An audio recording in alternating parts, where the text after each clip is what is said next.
Oi, pessoal. Então, continuando mais uma vez aí com a parte de contadores assíncronos, vamos supor que agora a gente queira fazer um contador um pouco diferente do que estávamos fazendo anteriormente, tá?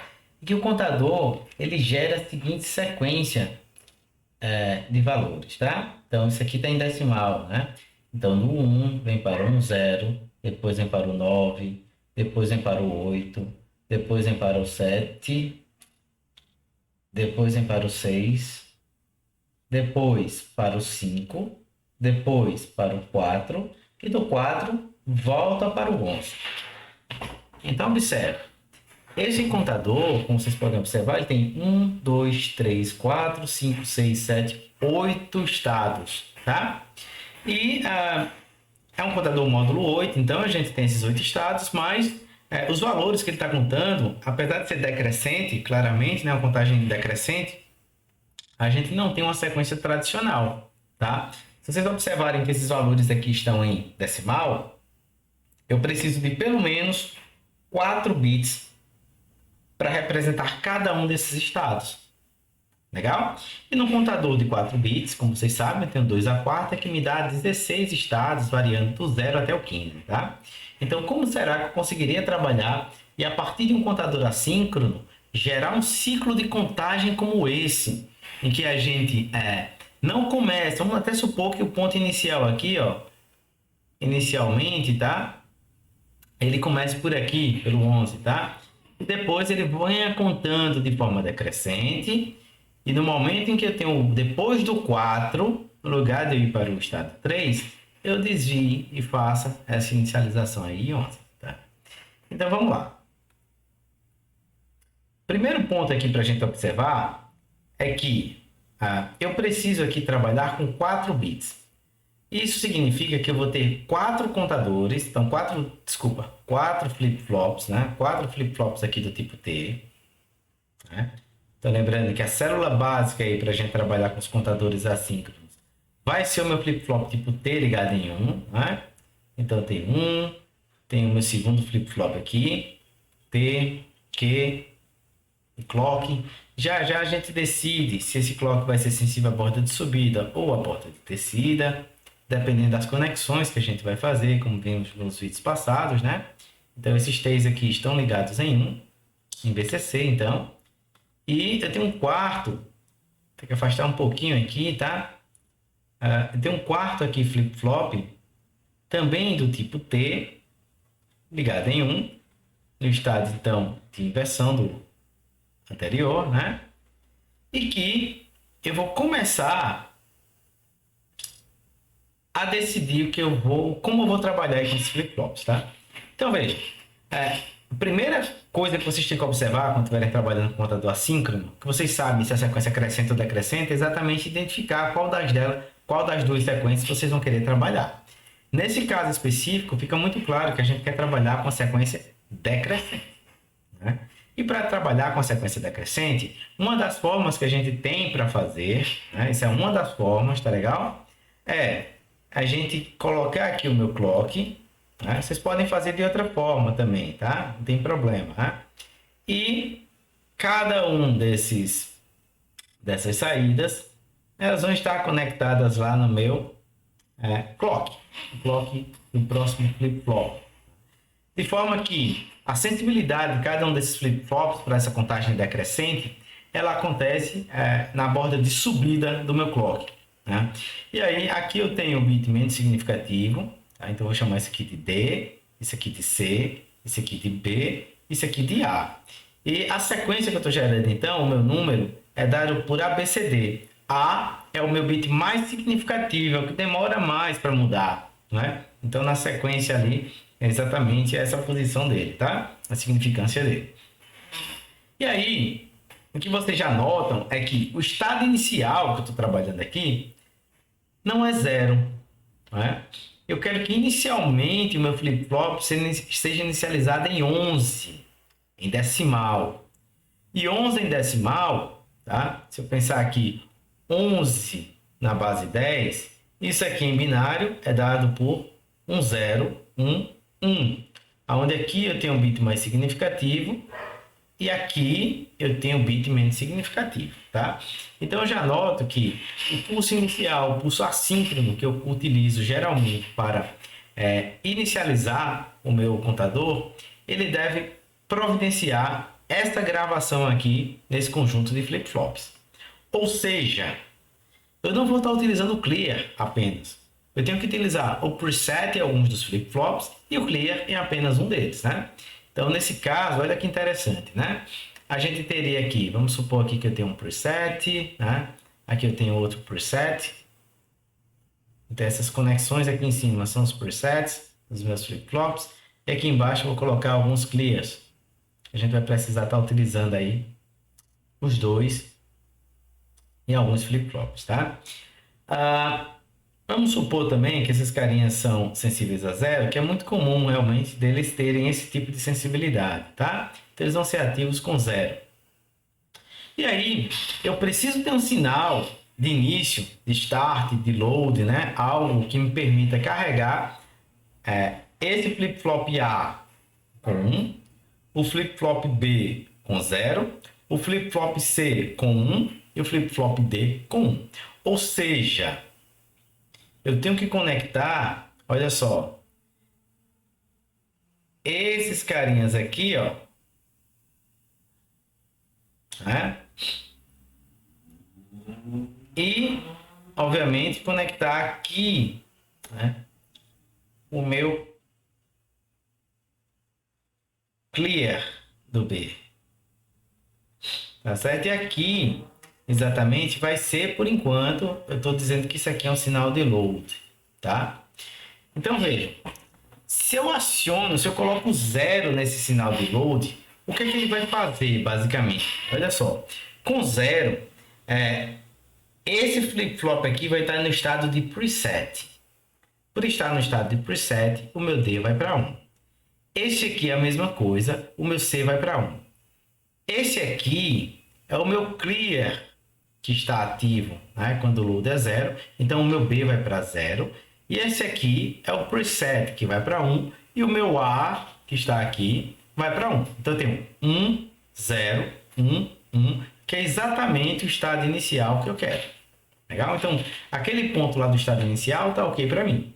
Então, eu dou um load, ele vai inicializar em 11, aí ele começa a contar de forma decrescente a cada ciclo de contagem, né? Notem, pessoal, que quando a gente define um diagrama de estados, facilita bastante para, no momento em que eu sei o estado que eu estou, identificar qual é o meu próximo estado. Então, por exemplo, se eu digo, olha, esse contador decrescente é um contador decrescente, ele está no estado 8. Então, depois de um pulse clock, ele vem para o 7. Então, se eu estou no estado 11 aqui, eu dou um pulse clock e venho para o 10. Então, no momento aqui que eu der um pulse clock, esse carinha aqui, por esse é um contador decrescente assíncrono, eu venho para o 10. Outro pulso, venho para o 9, para o 8, para o 7, para o 6, para o 5, para o 4. E depois aqui, ó, ele vai para o 3, se não fizer nenhuma alteração nesse circuito, tá? Então, se eu não fizer nenhuma alteração nesse circuito, vai para o 3, vai para o 2, vai para o 1, vai para o 0. Depois do 0, ele vai para o 15, 14, 13, 12, 11 e entra novamente. Funciona basicamente como um contador decrescente tradicional, né? Então, eu tenho que modificar a estrutura dele, né? Novamente, utilizando essas entradas assíncronas, como vocês percebem, para fazer esse desvio. Depois do 4, eu quero que o meu contador chegue no 11, né? Então, veja, o que é que eu quero, basicamente? Esse cara já me provê o seguinte ciclo de contagem, olha só.